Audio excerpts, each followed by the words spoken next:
Hit the like button, subscribe to the channel. Let me know if you're a fan of Mo3. Let me know if you feel that Mo3, he should have never even went to that place. He should have never went on the highway, which led him to basically get in this situation. So we just got word that Boosie, he just left his concert. Everybody saw that it was like 2 police officers who pulled by the Sprinter van. They took everything that was inside the Sprinter van, inside that Louis bag. They put everything up in there, and they instantly put him in cuffs. I want y'all to know it's a sad situation, but RP Mo3, because Yellow Beezy was the main one. He was in tour with Mo3 since the beginning. Can't nobody have the fact of what's really going on, because they should have never even set him up. Nobody would have knew his whereabouts if Rainwater would have never put himself out there. Rainwater knew for a fact that all the people who were standing right here watching, these same people who said that's Boosie in handcuffs. And a lot of people thought that this was all a result of what happened with Mo3. I know Mo3 is one of the main ones. He's a person who everybody looked up to. He made different types of music. He made stuff that people couldn't really like disregard. People had to rock with Mo3. Let me know if you rock with Mo3. Throw the 3s down in the comment section. It's so sad that such a famous artist was set up. Like, at the end of the day, his best friend, his producer, his girl even, like, who set him up, we don't know. But it all leads back to one trifling session of him getting shot up on the freeway.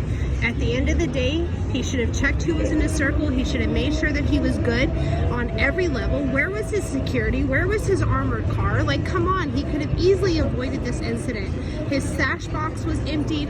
There were so many situations that just played against him, and he was unaware. Where is your awareness? A lot of people thought that Mo3 was one of the ones who basically started it. Mo3 did not start the beat. Trapboy Freddy, he linked up, teamed up with Yellow Beezy. They was already under the same label. Now, we know that. That's a fact right there. We have to really pay close attention to the people who was in Mo3's circle, which led him to being able to get his location dropped. Nobody will know where you at unless you tell them. They say it's out of jealousy because his girl was, you know, somebody else's girl at a time and had kids with that person. And that person was not loving the fact that we had a better life, because Mo3 was stepped up to the game and said, hey, I'm going to make your life better. But this person, this ex, was so jealous that it's very possible that he convinced the female to work in cahoots with him to turn a situation very bad for Mo3. It could have been Boosie, it could have been his producer, it could have been all of them. Rumor is he was on the phone with Rainwater. So was he getting every, hey, step-by-step play? Or was this like a thought-out plan? Either way, he should have been more aware of who was in his circle. It couldn't have been thought out, because if they would have thought it out, they would have got him at Jossie Banks' house. This is very well possible. Or maybe we're trying to pull it away because there are kids there. Because some people just be that respectful. It's okay. We hit a gas station. Ooh, someone's following me. Let's hit the freeway. Car crashes on freeway. Now we're looking for our stash box. You should have already been looking for that stash box before we ever crashed on the freeway. Everybody knew for a fact that as soon as Mo3 touched down, it was going to be so many people who try to act like they on his side, but the whole time they was never there for Mo3. I want y'all to let me know in the comment section, do y'all think that they was there for Mo3? Do y'all think that they actually was in his circle, or that they put on an act, a facade, just so that they can be able to basically get themselves into the position to where they can have the ups on him? Nobody knew where Mo3 was at but Rainwater. Boosie already talked to Mo3 the day before he went to Jossie Banks' house. And I want everybody to know this is why Boosie rushed out here. He immediately rushed out here, and ain't nobody finna just rush nowhere if they not trying to see what went on. You only finna rush and drop everything and go to another state if it's your family, if it's your wife, if it's your kids, or anything. At the end of the day, unfortunately, Boosie looks like a friend. He literally was the person that was in Mo3's right-hand corner, always there with him. They were supposed to be best friends, but your best friend can flip on you just out of jealousy. And on the same level as his producer always in the loop, always knows where he's at, you know? These are supposed to be people that have a regard for your safety, and yet these people were not there when you needed them the most. And Mo3 was there for them every time that they needed him, so I can't understand the fact why would they even sit right there and act like Mo3 shouldn't have never got on that highway. Mo3 could have took at least 2 or 3 other highways.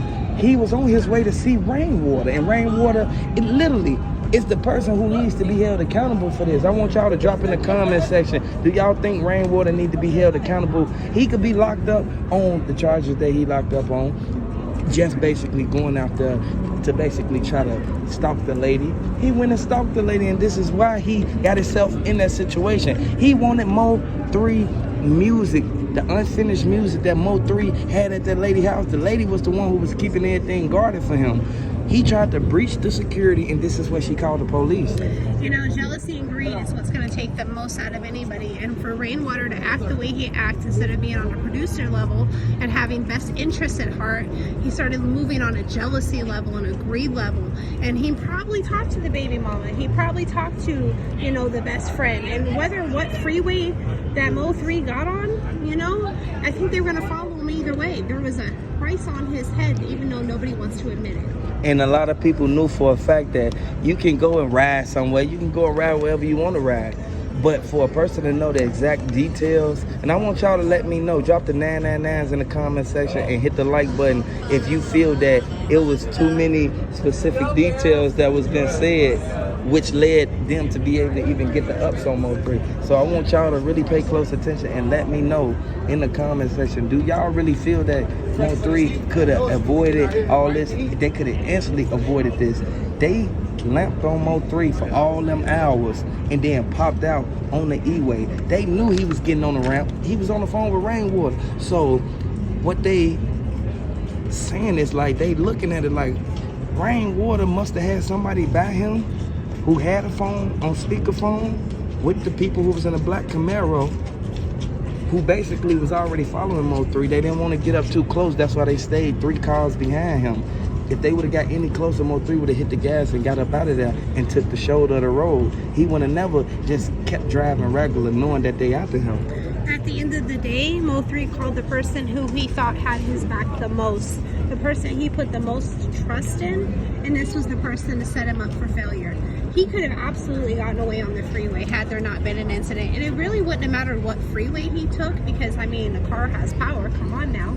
But the realistic behind it is they were following him. They were setting him up, and they knew which way they were going to move either way. They had multiple cars. It was a truck behind him that stopped where he couldn't even back up to go around. All the other cars were shooting past fast, going 50, 60 miles per hour. A lot of people thought that Mo3 was gonna hop out that car and start blowing. Mo3 didn't hop out and start shooting. He hopped out and started looking for the piece that's supposed to have been on his lap. The piece was in the car. Who moved the piece out the car? Can y'all tell me in the comment section? Because this is getting out of hand now. A lot of people think that it was somebody who moved it. A lot of people think Rainwater came over there because he got the keys to Mo3 cars. You got to understand, they be swapping stuff. They be swapping cars, they be swapping females, and this is why Mo3 was mad at all them, because over a female. At the end of the day, Rainwater is absolutely the suspect in this matter, and it's even alleged on many reports that Rainwater stated he moved it during that he removed the stash during an interview. So he flat out was responsible for the end result of Mo3's life. And it is so disheartening, because this is a person that he trusted the very most. This was a person that was in his life day and night. It was his producer. It was the person that made sure his life moved. And at the end of the day, the very person that made sure his life moved was the person that became jealous of him. And speculation has it, he's the one that set him up. So everybody know that Boosie is a person who could have squashed everything from the beginning. Who's to say they all didn't set Mo3 up? I really feel that all of them set him up because he was on the phone with his manager. Boosie came out there, went straight to Yellow Beezy parking lot. Next thing you know, Boosie get hit up. Like at the end of the day, you can get hit up and still have something to do with it. Yellow Beezy and them thought that Boosie was coming over there to retaliate for what happened with Mo3, as if Boosie breached the contract. Like, they made an agreement, okay, we're gonna set Mo3 up, and then Boosie came over there asking for answers to make himself look like he was innocent. But then that's when they hit him up, because they didn't want Boosie saying nothing. They didn't want him even opening his mouth to nothing that had nothing to do with Mo3. And they damn sure ain't want him to come over there and question them about something he already know about. hit the like button, subscribe to the channel for updates.